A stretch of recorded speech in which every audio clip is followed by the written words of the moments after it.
تو زندگی اچھی لگی۔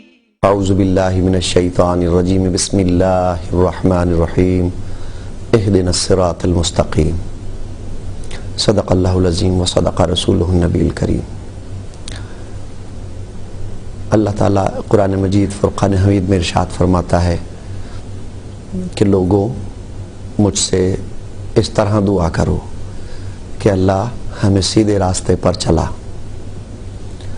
کچھ لوگوں نے اس کا معنی کیا کہ ہمیں سیدھا راستہ دکھا۔ اب قرآن مجید فرقان حمید کا پڑھنا، خدا کی طرف رجوع ہونا، قرآن کو خدا کا کلام سمجھنا، یہ سیدھا راستہ دیکھ ہی تو لیا ہے۔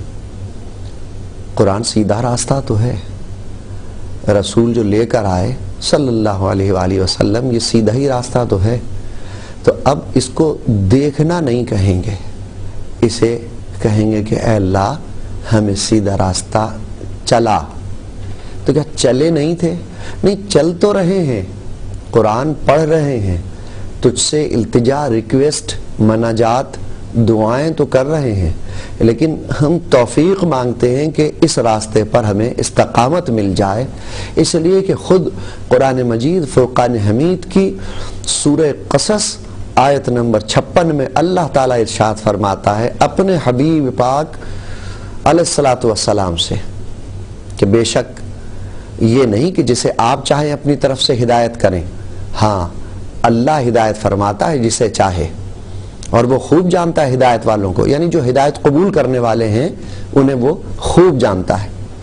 اب اس آیت سے پتہ چلتا ہے کہ بات کتنی بھی اچھی ہو مگر ہر کوئی نہیں مانے گا۔ جب اللہ کے رسول صلی اللہ تعالی علیہ وسلم نے اللہ کا پیغام لوگوں تک پہنچایا کہ لوگوں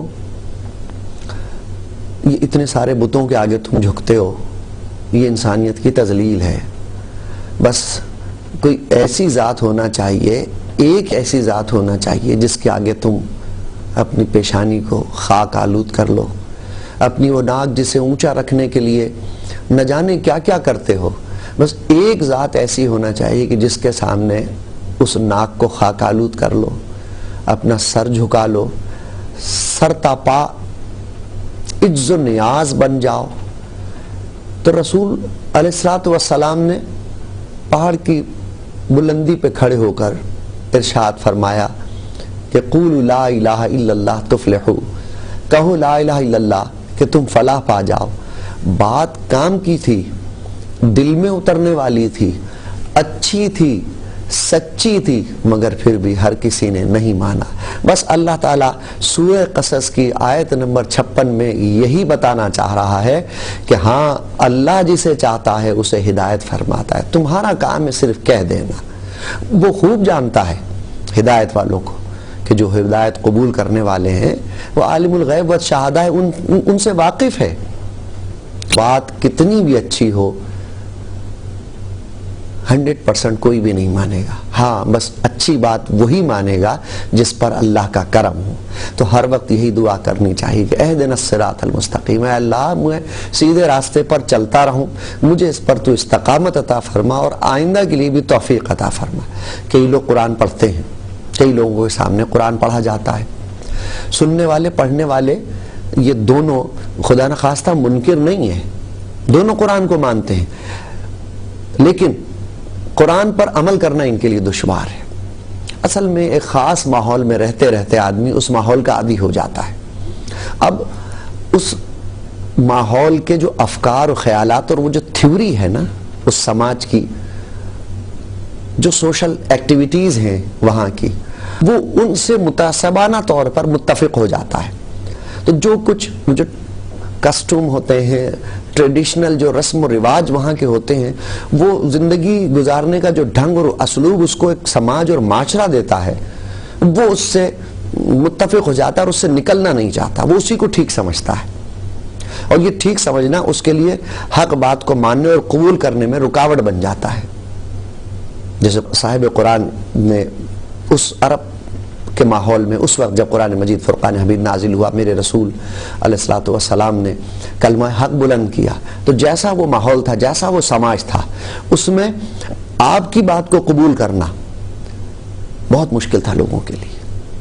جیسا آج جس ماحول میں ہم رہ رہے ہیں، جب قرآن ہدایت کی بات بتاتا ہے، رسول کے افکار کو، احادیث مبارکہ کو دیکھتے ہیں تو ہمیں مشکل لگتا ہے. اب ہاں، سوائے اس آدمی کے جو حق کو قبول کرنے کی استعداد رکھتا ہو، قبولیت رکھتا ہو.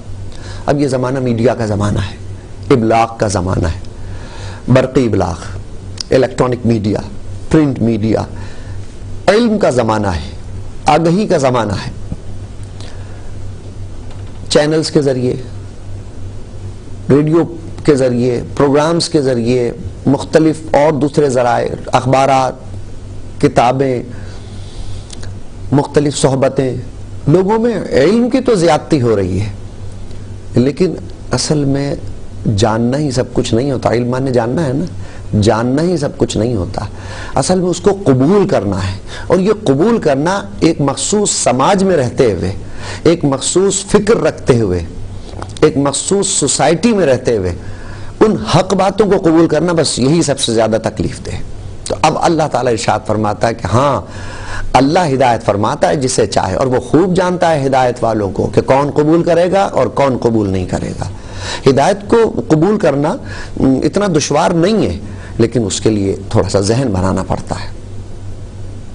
صحابہ اکرام رضوان اللہ تعالیٰ اجمعین کا مرتبہ، وہ کیا اعلیٰ حضرت عظیم البرکت نے فرمایا نا کہ خلق سے اولیاء، اولیاء سے رسول، اور رسولوں سے اعلیٰ ہمارا نبی.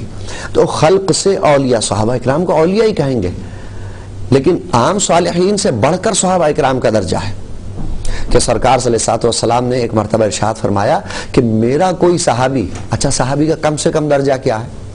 یہ پروگرام اور اس کا وقت اس بات کا متحمل نہیں ہو سکتا کہ ہم صحابی کے مقام کے بارے میں بات کریں. مختصراً ایک جملہ کہوں کہ آخری بات جو کہی صحابی کے بارے میں وہ یہ کہ جس نے ایمان کی حالت میں اللہ کے رسول صلی اللہ تعالی علیہ وسلم کو دیکھا، ان پر ایمان لایا، اور کلمے پر اس کا اختتام ہوا، ایمان پر، اسلام پر زندگی بسر کی اور ایمان پر اس کا اختتام ہوا، بس وہ بھی صحابی کے مقام میں، مرتبے میں، منصب میں شامل ہے.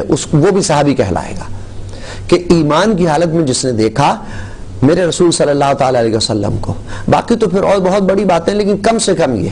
تو میرے رسول صلی اللہ تعالی علیہ وسلم ارشاد فرماتے ہیں کہ میرا ایک صحابی اللہ کی راہ میں ایک مٹھی جو خرچ کرے اور غیر صحابی بہت پہاڑ کے برابر سونا خرچ کرے تو میرے اس صحابی کے مقام اور مرتبے کو نہیں پہنچ سکتا. اب اس میں کئی باتیں ہیں. صحبت کا اثر، اس سے کسی کو بھی انکار نہیں ہے. عام آدمی کی صحبت اثر پہنچاتی ہے، اچھی اور بری صحبت دونوں اثر ڈالتی ہیں، اور انسان صحبت کا اثر ہر حالت میں قبول کرتا ہے. کئی ذی روح چیزیں، ذی شعور چیزیں، اور کئی غیر شعور رکھنے والی چیزیں، غیر روح یعنی جن میں روح نہیں ہوتی اور جن میں شعور نہیں ہوتا، صحبت کا اثر وہ بھی قبول کرتی ہیں. لوہا اگر آگ میں رہتا ہے، 1 گھنٹے تک آگ کی صحبت میں رہے اور اس کو پھر نکالیں باہر، تو جیسی آگ ہوتی ہے ویسا ہی لوہا ہو جاتا ہے. مثال کے طور پہ آگ گرم ہے تو لوہا بھی گرم ہو جاتا ہے، آگ سرخ ہے تو لوہا بھی سرخ ہو جاتا ہے، آگ نرم ہے تو لوہا بھی نرم ہو جاتا ہے. گھنٹے 2 گھنٹے اس پہ صحبت کا اثر رہتا ہے. تو انسان تو ذی شعور ہے نا، ذی روح ہے، کسی دوسرے انسان کی صحبت سے کیسے فیض یاب نہیں ہوگا؟ اور پھر وہ صحبت ایک اسپرچول میگنیٹک فیلڈ، میرے رسول صلی اللہ تعالی علیہ وسلم کی صحبت، اس کا کیا کہنا. ایک نیک آدمی کی صحبت میں آدمی جا کر بیٹھے تو ایک روحانی انبساط کا، ایک روحانی کیف اور سرور کا عالم طاری ہو جاتا ہے.